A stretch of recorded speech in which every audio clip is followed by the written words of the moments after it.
Okay guys, so mga kapiso mo gawa mo, mga ka-com shop owners, mga gumagawa ng computer dyan, mga ka-comtech. So, ito yung problem na isosolve natin. So, sa startup pa lang nagkaka-problema na siya. Ito yung topic natin, startup problem siya. So, hindi siya magtuloy dun sa mismong Windows menu. So, ganito yung lumalabas niya. So, repair and start. So, for example, so kung ito yung magiging message niya. So, try natin i-no. So, check natin kung may ginawa tayong recovery. So, ayan. So, wala naman tayong ginawang recovery. So, yan. So, unang-una ang gagawin natin dito, startup repair. Baka mamaya sa startup lang siya may problema. So, yan. One way to fix. So, ibig sabihin na yan, hindi kayang i-repair. So, kung hindi siya kaya ng repair, so, kailangan natin minsan na ayusin yung ating tawag dito, settings. So, usual kasi settings lang to. So, marami namang ways para tapusin tong ganito. So, yan. Exit ko lang to. X natin yan. So, yan. So, yan. So, there we go. So, yan. So, balik tayo dito. Ito yung mga ways na pwede nyong gamitin para ma-recover yung pwede siyang system restore kung nakagawa ka ng may restore point yung PC mo. Since na ayaw gumaya ng startup mo. Yung startup repair niya. So, pangalawa is system restore. System image recovery naman, kung may ginawa kang image recovery o nag-backup ka ng iyong file. Pwede rin memory diagnostic or command prompt. So, sa command prompt naman, sa image ako may ginawa ko nito sa image recovery, meron tayo nito, kaya pwede siya ma-recover. So, hindi naman tayo namang problema doon. Windows memory diagnostic. So, usual ito, ang tinetest nito yung hardware error like yung sa RAM at saka sa sa RAM at HDD.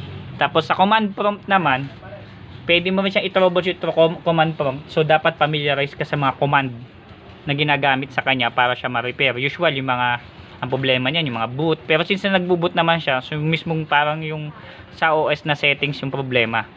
So one way to solve is try natin to. So sa system image nagawa ko na to eh. So ayan, pag click ko to, meron ako. Ayan. So, kaya mo na ito i-recover gamit yan. So, siyempre, ang disadvantage nito, babalik siya doon sa point na ito, April 23 siya, na setup niya, na pictures, yung mismong, nung ginawa mo yung computer mo, nung April 23, 2020, yung magiging setup niya. So, ganun. So, parang ni-restore point mo siya. So, nga lang, naka-image siya. So, sa akin guys, so, ang gagawin natin sa kanya, ibang way naman. So, kasi ito, since na ito, madaya na to. Ibig sabihin, pagka niran ko to, okay na to. So, ibang way naman to solve naman yung problem. So, ang gawin ko, cancel ko to. So, dito tayo, pwede naman tong Windows Memory Diagnostic or sa natin siya gawin, sa safe mode. Pero mas maganda safe mode natin. Safe mode. Sa safe mode tayo gumalaw. So, restart natin yung PC. Yan, number 1. Tapos, F8 natin. So, itong ginagawa kong paraan.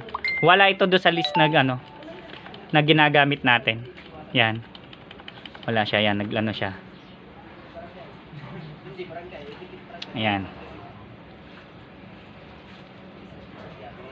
So, yung way ko ng pag-solve niyan is similar din siya doon sa Windows Diagnostic, pero mas intense siya. Kasi minsan kung i-run mo lang siya ng Windows Diagnostic sa Win 7, ang nangyayari sa kanya, babalik lang din siya.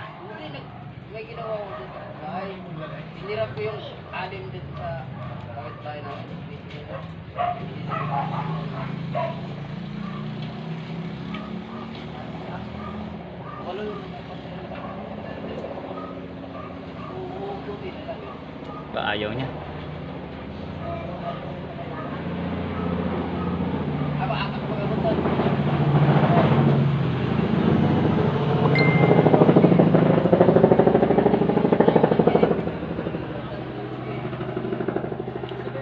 So try nga din natin to. Try natin to.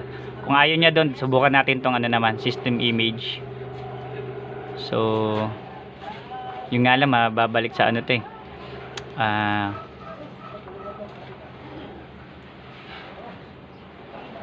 So ayusin ulit natin. So back to ano tayo, wag muna natin ano. Try natin sa ibang paraan. So try natin kasi wala din siyang restore point. So ito mayroon tayo. Ito try natin tong Windows diagnostic. So yan. Hindi rin siya ma-check kasi preventing. Okay. Pero dapat iano natin 'to. Ulit.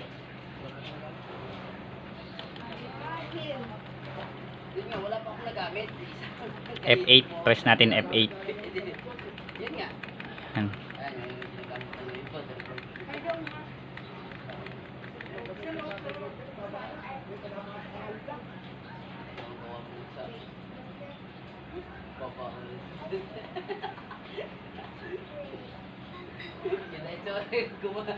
Inibit na naman yung digits na bakal.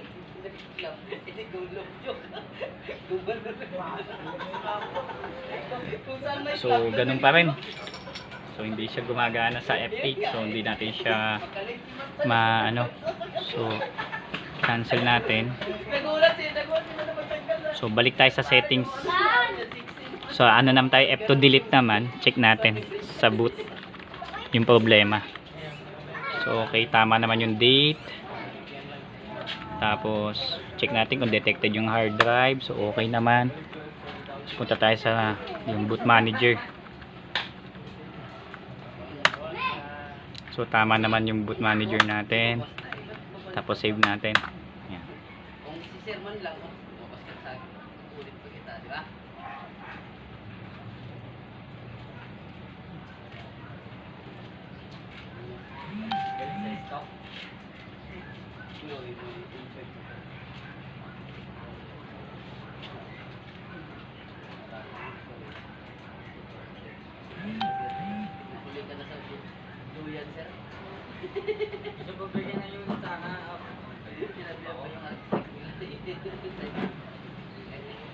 So hindi pa rin siya na-repair. So kahit sa settings, so gamitin na natin yung last option natin, yung system image. So dahil may system image tayo, next natin to.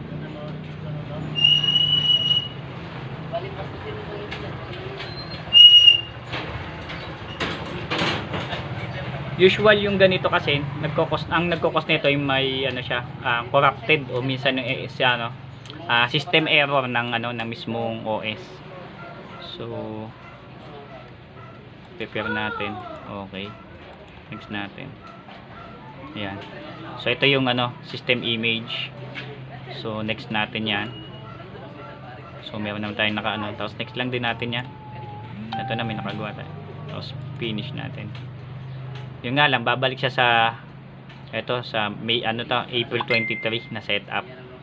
So wala, no choice tayo. Ayaw gumana ng startup, ayaw gumana ng system restore, ayaw din gumana ng diagnostic. So dito tayo. Ayan. So it takes time nga lang bago to mapuno.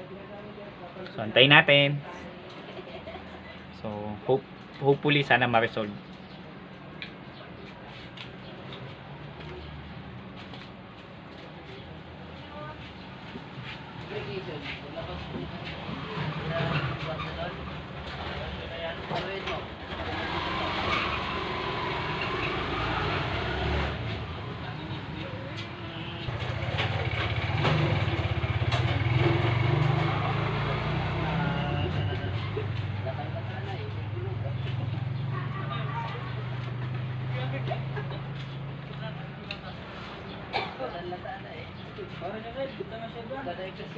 Hindi pa pala na hindi ka pala lang mo. Hindi na daw na.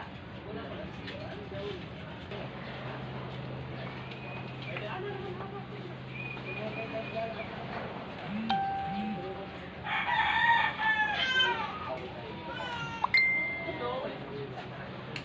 gusto na.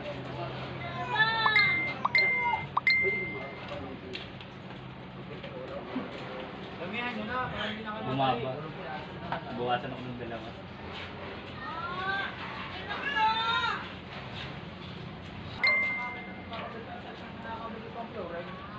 Gusto na ba ako? Oh. Sabi na lang ano. Alam na busy ko eh. So yun guys, malapit na matapos. Ayan. Windows is restoring to your computer from the system image. This might be take from a few minutes to a few hours. So guys, once na matapos to, ayan, mag-restart na yan. So take it, ayan, nag-error pa nga siya. Ayan, system cannot identify due to multiple investigating device. Okay. So kaya naman nagka-error ng ganito, dalawa kasing hard drive yung nakasalpak sa akin na may OS. So may Win 10 tsaka Win 7 yun. So may OS din yung isa. So wala namang problema yan. Close. Ang gagawin nyo lang guys, since na multiple OS yung gamit ko, pero magkaibang hard drive yun na nakasalpak sa kanya. So i-choose, pipiliin lang natin kung ano yung tawag dito, hard drive yung ibuboot natin. Close natin to. Tapos restart natin. Tapos F to delete. F to delete guys. Ayan. Tapos check na nga natin kung ayan, sinasabi ko, dalawang hard drive. So Win 10 to nasa 500 gig, 320 is Win 7. Sa Win 7 tayo magbuboot kasi yung Win 7 natin yung nagka-problema. So try natin guys. So kung sa start up, punta tayo sa boot manager, to sa boot priorities, boot option priorities. So yan dapat yan, okay. Tapos save natin siya.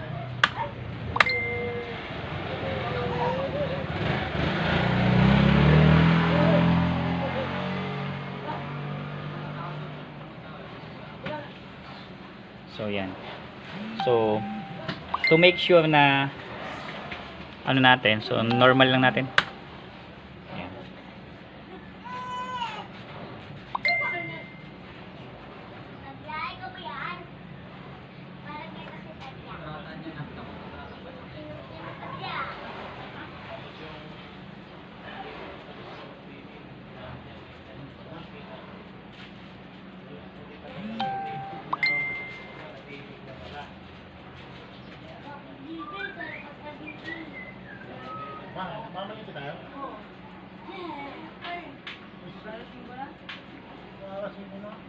So yun guys, moment of truth kung gumana na yung ano natin. So tatlong bagay yung, marami tayong bagay na sinubukan. Unang-una, yung startup repair, hindi gumana. System restore, wala namang ang ginawang system restore. Pero system image, yung pang backup, meron ako. Yun nga, yun yung gumana sa atin. Windows diagnostic, hindi siya gumana. So yan, okay na po. So problem solved na po. So yung command prompt naman, hindi ko siya masyadong, hindi ako masyadong magaling sa ano. Pero kaya ko siyang gawin ng ano, sa command prompt. Kaso parang lumalabas doon ano yun eh, parang i-rebuild natin yung ano, boot ng ano, yung BCD edit ng ano, ng mismong ano natin, OS. So yun guys, so solve na yung problem. So naibalik ko na siya. Yun nga lang to, bumalik siya sa dati niyang settings noong April 23, dun sa gumawa tayo kung ilang ano, pinaka restore point niya. So yun guys, so usual ang cause ng mga problem nito, usual yung mga pag nag-update siya, system error, o kaya minsan pag nakaka-encounter siya ng mga corrupted files. So dapat itanggalin natin siya, o minsan may mga file na nakaka-harmful sa ano natin, sa ating mismong OS. So yun ang nagiging problema. Since na-solve na natin guys, so sundin lang natin guys yung steps na yun. Number 1, unang-una, startup repair. Kung magawa siya ng startup repair, okay na siya. And then kung hindi siya makuha ng startup, try nyo kung mayroon kayong system restore na ginawa. Kasi yung restore point, parang pares lang din siya ng system image. Pag restore point, sinesave mo yung dati mong settings sa ano, sa particular date na gusto mo. Eh wala naman ako nakasave na ganun. So yung system image naman, the whole drive is backup sa isang file.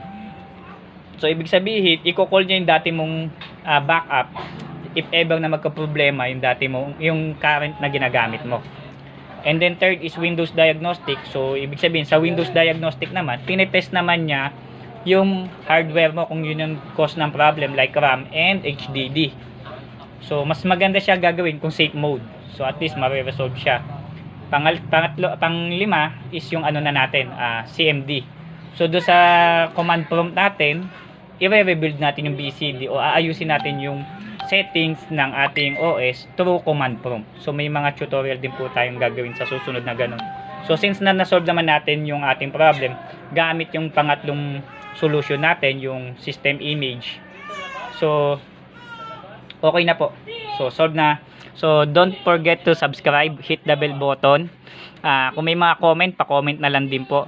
So na-solve natin yung problem sa Windows Startup. So salamat po na marami.